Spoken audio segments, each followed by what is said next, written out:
Hey you guys, it's Teresa and welcome back to my channel. Today we're going to be talking about my January haul, and it wasn't as big because I am still suffering from the holiday hangover, and on top of that I was out of town, so really broke now, and I wouldn't be surprised if I didn't have a February haul and we just kind of squished February and March together.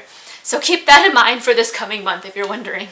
But let's just kind of get into it. So the first book that I ended up buying in January, I confused myself, is actually a poetry collection, and I have been meaning to get more into poetry recently. It was a plan of mine in 2018, and I ended up reading I think like 1 or 2 poetry collections. So here we're gonna go ahead and try to read more than that, and I have like 2 that I've already picked up and haven't read yet.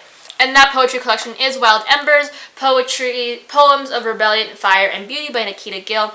I have heard nothing but great things about Nikita Gill. I believe she's bigger in Europe than she is in America, but I already have her other poetry collection that I need to pick up, and I just want to read this. Like I said, I see her stuff all the time on like Pinterest and Tumblr, like, you know, the typical kind of like aesthetics there. So I think that I'm going to end up enjoying her writing, and hopefully this will get me further into actual poetry. Well, not that this isn't actual poetry, but more poetry than I already have, and less like mainstream, if that were to say, but I mean, however I get into poetry. But I'm excited to pick this up. I don't know when I'll pick it up. Half the time I just kind of pick up poetry collections on a whim. I don't really think, oh yeah, I'll read this and it'll be like a great read for like March or something. I just kind of pick it up like, I think I will like this now that I have nothing else to read. The next book that I picked up in January, I'm going to keep confusing my months here, I'm sorry, is Gentleman's Guide to Vice and Virtue by Mackenzie Lee. This is a historical fiction novel set in, I believe, Victorian London, England, you know, that kind of European aspect, where we follow Monty, our main character, as he traverses through Europe with his best friend and longtime crush Percy, who I believe is black, but don't quote me on that. I have only heard how cute and quirky this read is and how great it is, and I'm pretty sure that Percy is in fact black or some kind of POC, but like I said, don't quote me on it because I've heard a lot about the book, but I haven't seen concrete reviews, if that makes sense. They've always been wrap-ups where people's like, this book was so great and I loved it and I can't wait for more.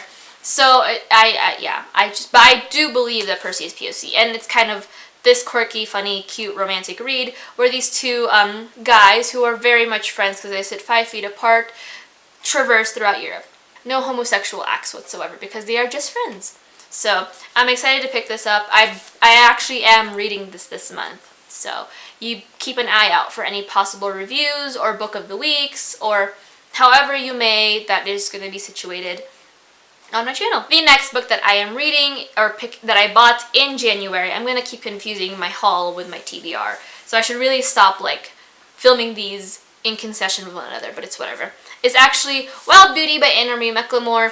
And this follows an entire family of, I believe, Latinx females who have been guarding the lush gardens of La Pradera for over a century, with the caveat that if they fall in love too deeply, they end up vanishing. Until that is one day, a boy named Fel wakes up in the gardens or is found in the gardens with no memory of who he was, where he came from, his family. All that he knows is his name is Fel, and the family starts to believe that he might be the key to breaking this long-standing curse. And I do believe that all the women in this book are bisexual. So we're having bisexual women tending to beautiful gardens, and they're all Latina. And I am here for it. I am living, really, truly. The next book that I bought in January is Girls Made of Snow and Glass by Melissa Bashardist, and this follows, all I know really is that it's a feminist Snow White retelling, and there is some sapphic moments in here because one of the characters, I believe, is a lesbian or does have a relationship with the same sex. Don't quote me on their actual sexuality because I have not read this book yet, so I can't give you an accurate depiction. But this popped up quite a bit in BookTube. Everyone was super excited for it and like hauled it, and so they were going to read it soon, but I never heard what happened after. I don't know if they really read it, so I want to pick this up and see if I like it. But I mean, it's a feminist retelling of Snow White, and there's some gay in there. So really, you have fairy tales, which is my favorite thing. Fairy tale retellings, one of my favorite things actually, and then gay. and you just into a book. So pretty sure I'm going to enjoy this, but I will see because I'm reading this in February. So keep in mind for my wrap up, because you will hear more of my thoughts on this or on my Goodreads or one of my book talks or tea talks. So yeah. And finally, the last book comes to no surprise because I have been trying to broaden my horizons with mythology, and that is, I don't know the title. And that is Myths and Legends, classical Greek, Celtic, Norse, Chinese, African, Native American, and more. And there is a foreword by William G. Doty and edited by Jake Jackson. This, clearly has a ton of random mythologies in here, and if you guys don't know me, I do love my mythology. I'm probably going to have a collection of mythology books. I love reading mythology from different people, primarily because the last myth book that I reread was one that I hadn't read from high school, and it's great. The book that I had read was great for beginners, don't get me wrong. However, I am not a fan of the abbreviations of some of the relationships and the personalities of said Greek myths that I read, as well as some of the overall homosexual relationships that occurred ultimately in Greek culture.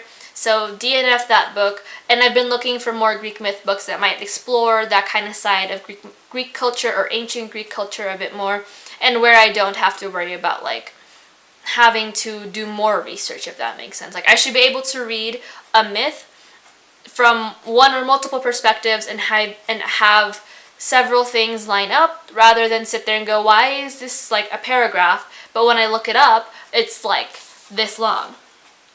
So yeah, but I'm excited to read this soon. I also have Neil Gaiman's Norse Myths, which I plan on picking up really soon and just compare that to everything.